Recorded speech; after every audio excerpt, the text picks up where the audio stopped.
Avant de te lancer dans la recherche d'un produit gagnant, et avant d'analyser les volumes de vente, la concurrence, les marges, les retours sur investissement, tu vas devoir identifier les critères qui permettent de distinguer à l'avance un bon produit d'un mauvais produit. Il existe des millions de produits en vente sur les plateformes d'Amazon. Tu ne vas pas pouvoir étudier tous les produits existants. Tu vas devoir faire une première sélection. Tu devras être capable d'anticiper et d'identifier les produits qui ne te poseront pas de problème et les produits que tu devras fuir. Tu ne dois pas vendre des produits qui te plaisent ou des produits qui t'ont été recommandés par ton entourage. Mais tu dois vendre des produits avec une forte demande et financièrement rentables. Dans cette vidéo, nous allons voir les critères qui vont te permettre de sélectionner des produits avec un volume de vente significatif pouvant générer une marge intéressante. Puis nous allons apprendre à reconnaître les produits qui risquent de te faire perdre du temps et de l'argent. Un bon produit est un produit qui se vend bien et qui dégage une marge. A lot of soul.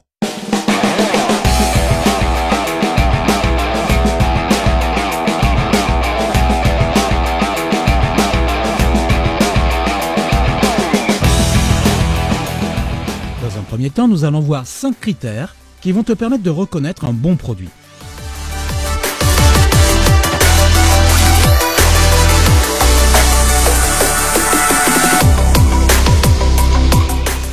Tout d'abord, le prix. Tu vas devoir rechercher de préférence un produit avec un prix de vente compris entre 20 et 50 euros.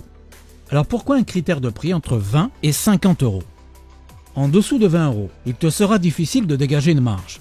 Lorsque tu auras retranché le prix d'achat, l'acheminement vers les entrepôts Amazon, la commission d'Amazon, les frais de logistique d'Amazon FBA et tes charges fixes comme ton comptable, tes locaux, etc., ta marge sera alors trop réduite ou inexistante.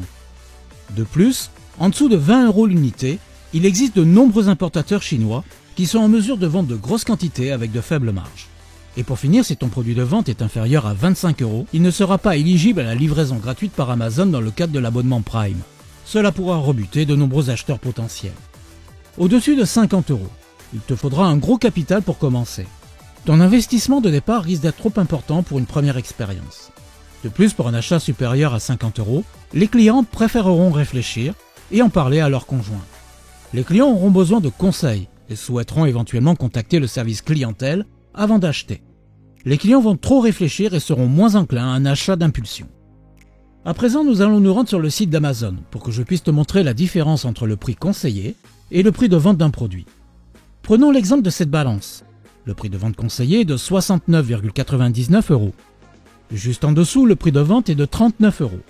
Le prix de vente conseillé est un prix indicatif de vente proposé par le fabricant ou le fournisseur au revendeur. Le fabricant ou le fournisseur incite le revendeur à pratiquer un prix de vente. Mais en raison de la liberté des prix, le revendeur est libre de fixer son propre prix. Maintenant, le prix de vente de 30 euros se situe dans notre fourchette de prix. Prenons un autre exemple. Regarde ce pommeau de douche anti-calcaire. Son prix de vente conseillé était de 24,99 €. Il est maintenant de 18,99 €. Le prix conseillé était dans notre fourchette de prix. Mais le prix de vente actuel de 18,99 € est inférieur à 20 euros et ne s'inscrit plus dans nos critères de sélection. Donc pour récapituler, tu vérifies bien que le prix du produit en rouge soit compris dans ta fourchette de prix, c'est-à-dire entre 20 et 50 euros.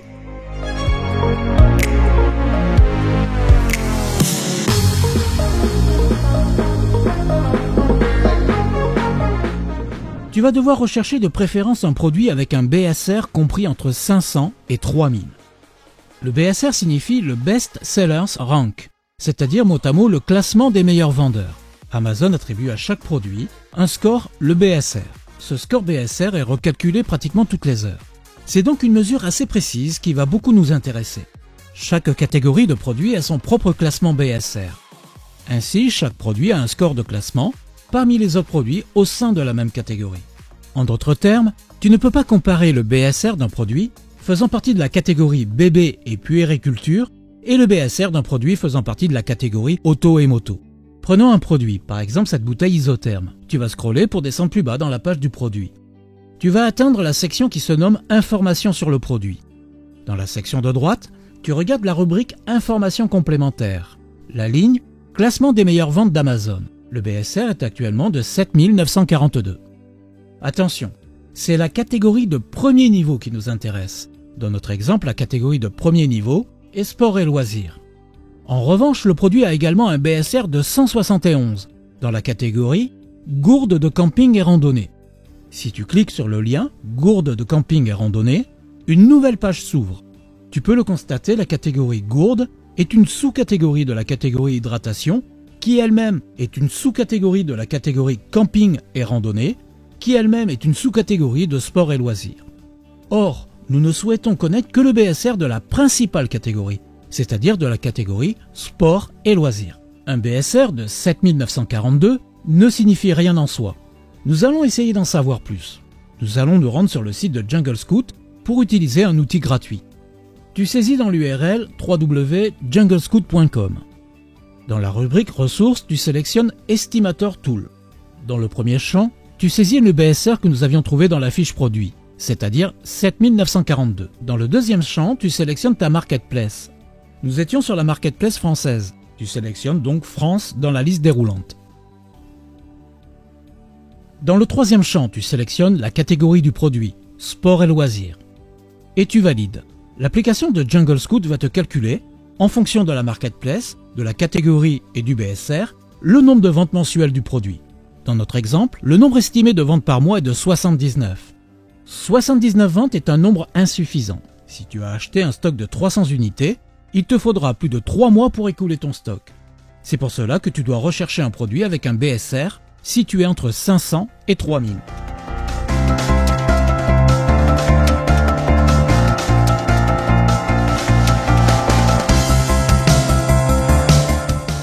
Le troisième critère concerne les dimensions et le poids du produit. Les dimensions et le poids de ton produit vont avoir une incidence sur les frais d'Amazon FBA. Tu vas devoir rechercher un produit de petite dimension et léger.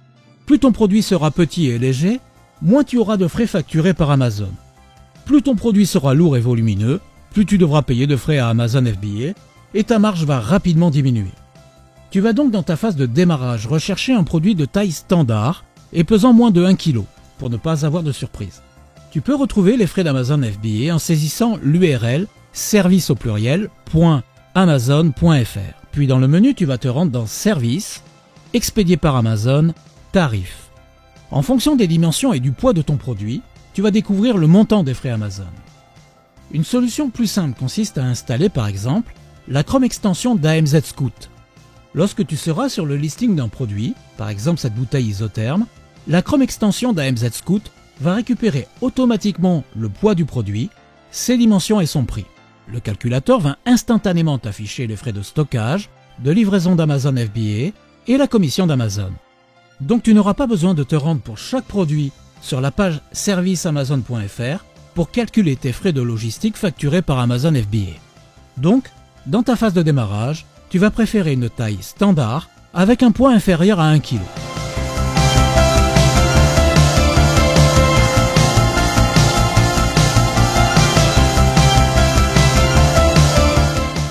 Le quatrième critère est le flux de vente. Tu vas devoir rechercher un produit qui se vend tout au long de l'année en flux constant et éviter les produits qui ont soit une forte saisonnalité, soit un flux de vente décroissant.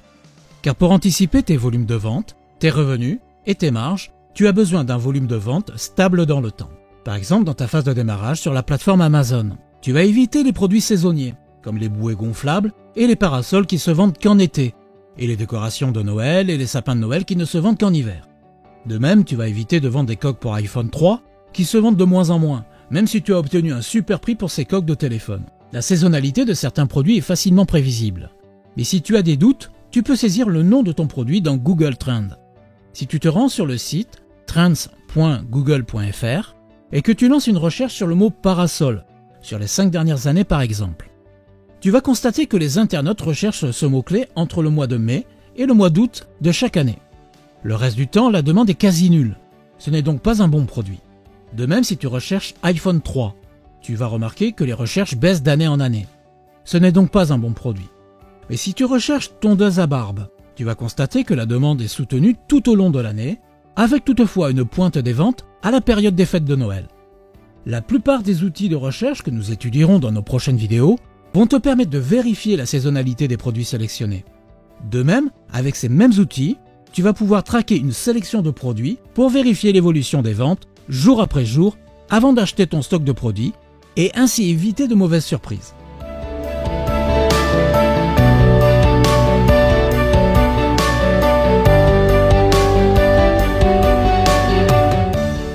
Le 5e critère concerne les produits jetables et consommables.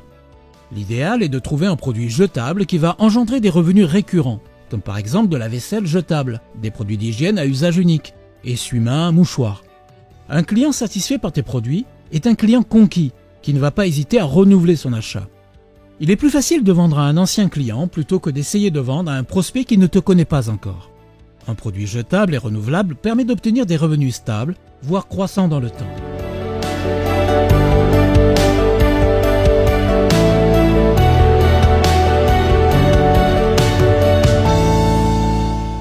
Maintenant, nous allons voir tous les critères qui permettent d'identifier un mauvais produit.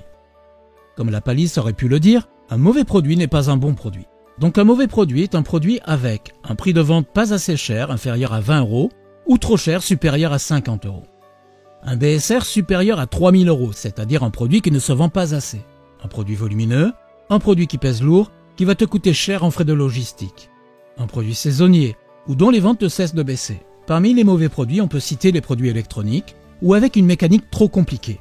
Ces produits électroniques, ou avec une mécanique élaborée, occasionnent des risques de retour au bout de 30 ou 40 jours. Même si l'échantillon fonctionnait parfaitement, tu n'as jamais la certitude que ton produit ne va pas dysfonctionner à l'usage.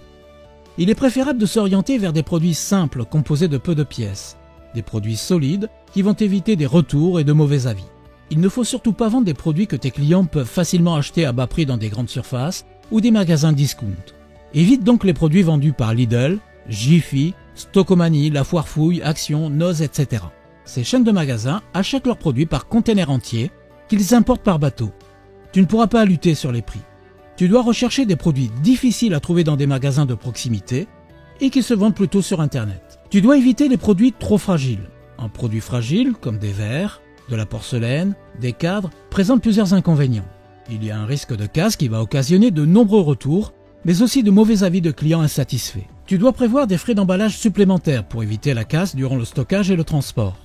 La casse d'un produit fragile peut entraîner la destruction dans l'ensemble du colis contenant d'autres produits. Si Amazon le juge dangereux, par exemple, en raison de bris de verre. Donc au début, mieux vaut éviter les produits fragiles. Tu vas devoir éviter certains produits qui sont commercialisés par de gros vendeurs chinois ou de grandes marques bien implantées dans le e-commerce qui cassent les prix et possèdent des stocks de plusieurs milliers de produits. Nous verrons dans une prochaine vidéo comment identifier ces produits avec une forte concurrence. Tu ne peux pas vendre de produits avec une marque déposée. Si tu n'as pas de licence ou l'accord du fournisseur, tu risques des poursuites. De même, Amazon risque de suspendre les ventes de tes produits. Par exemple, tu ne peux pas vendre sans autorisation des jouets de marque, Lego ou Star Wars. Maintenant, tu es capable d'identifier les critères d'un bon produit et les critères d'un mauvais produit. Nous allons voir dans une prochaine vidéo comment rechercher un produit avec une forte demande, une faible concurrence et une bonne marge. Je te remercie pour ton attention et à très bientôt dans une nouvelle vidéo. Tu as peut-être pensé économiser de l'argent en te dispensant d'une bonne formation. Mais combien d'argent vont te coûter tes erreurs et combien de temps te faudra-t-il pour acquérir toutes les connaissances nécessaires pour devenir un vendeur à succès? Vendre sur Amazon FBA peut sembler facile, mais devenir un bon vendeur à succès va nécessiter de sérieuses compétences. Seule une formation Amazon FBA de qualité peut te transmettre en quelques heures seulement les compétences, les techniques, les secrets pour réussir sur Amazon.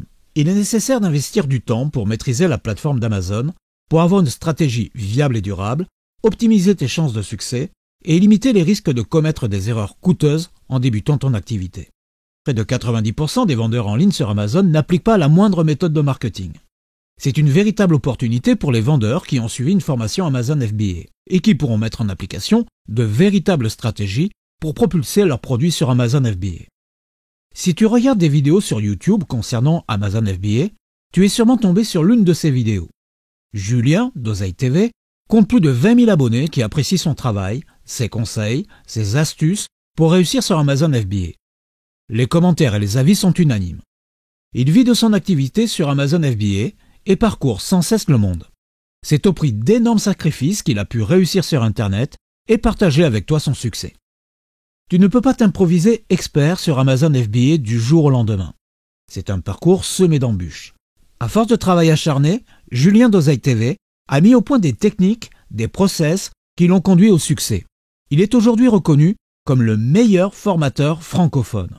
Si tu souhaites devenir un vendeur Amazon à succès, Julien te propose sa formation, Super Seller Academy. Dans cette formation Amazon FBA, tu vas apprendre à ouvrir et gérer un compte sur Amazon, à sélectionner ton produit gagnant, à négocier avec tes fournisseurs, à importer ton produit, à propulser ton produit en tête des résultats de recherche et à optimiser ta fiche produit. Si tu recherches une nouvelle source de revenus, Julien te guidera pas à pas pour créer, développer et réussir ton business sur Amazon FBA.